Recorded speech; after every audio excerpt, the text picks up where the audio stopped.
Testing of Hyundai HGN08 air circuit breaker. The basic settings will be set by the customer. For testing, we add a 220 volt AC power supply.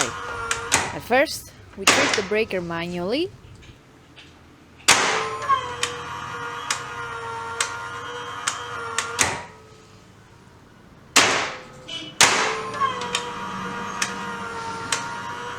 Then we trip the breaker with the help of the UVT.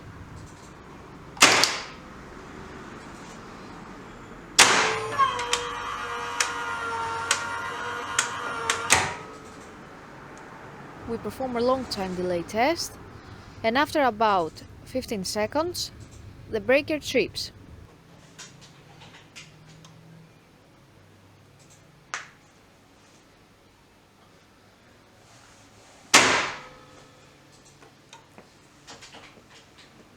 And lastly, we perform a short time delay test, and we see that the breaker trips almost instantly.